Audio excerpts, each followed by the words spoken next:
After getting the 14-minute Hogwarts Legacy gameplay reveal and the 5 to 6 minute behind the scene video from the development team, there have been many questions about what we will and won't get in Hogwarts Legacy. It seems like many associated with Hogwarts Legacy went dark and all new info about the game is just theory or speculation.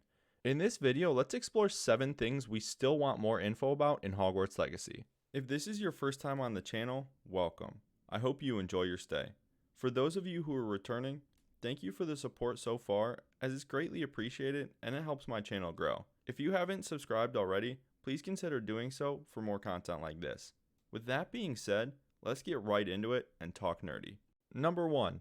How classes and upgrades work. We have been shown that we will be going to classes as a new 5th year student at Hogwarts, but we don't know much about how they will work. The only confirmed information we have been given about classes so far is that there are 4 of them: Charms, Potions, Herbology, and Defense Against the Dark Arts. Surely more information about classes will be shared in the future, but I would love to see how classes tie into upgrading your character. Does the class you go to help sharpen those specific skills, or are classes used as story progression only? Second, relationships. A few of the potential companions were shown in the 14-minute Hogwarts Legacy gameplay reveal, and it seemed to indicate that at least one specific companion is associated with each house. But how does that system work? Will there be more friends than just the one for each house? Will you be able to make friends from other houses? And the age-old question that many of us have been dying to get answered, will there be any romantic relationships? Probably not, as you are about 15 years old in the game as a 5th year student,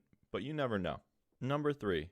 The UI, HUD, and controls. A game's user interface, heads-up display, or even controls sometimes make or break the experience that you are having. In terms of the UI, HUD, and controls, all we have seen so far is a random R1 button prompt when pulling or pushing items.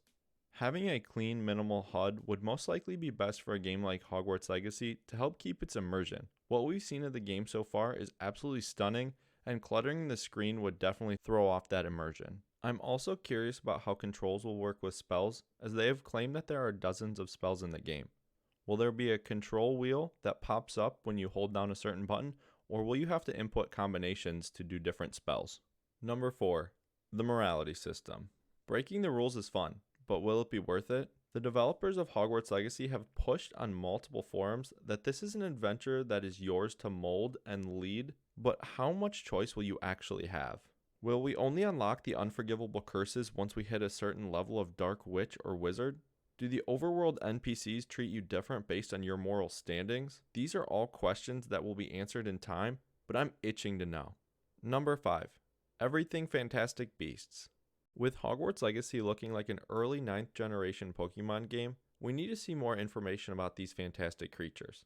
How will we catch them? What can we do with them once they are caught? Can we ride the ones that we catch, or just the creatures in the overworld? There are so many questions associated with Fantastic Beasts, I'm not sure where to stop. Avalanche keeps pushing the adventures you can have with these fantastic beasts in trailers and in gameplay reveals. They've even showed the menagerie, but what can you actually do there? I need to know more information about these lovely beasts of the wizarding world.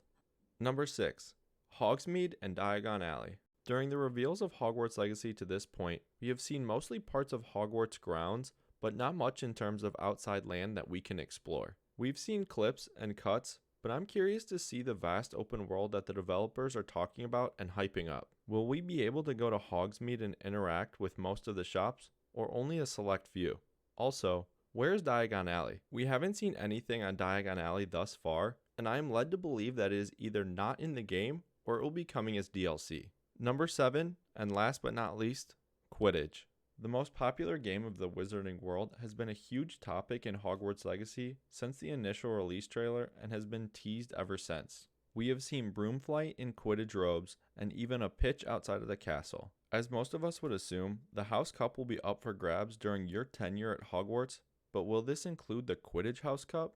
These are the 7 things I'm dying to see more information on in Hogwarts Legacy, and let me know in the comments down below what you can't wait to get more information about. Thank you for your support so far, and if you haven't already, please consider subscribing.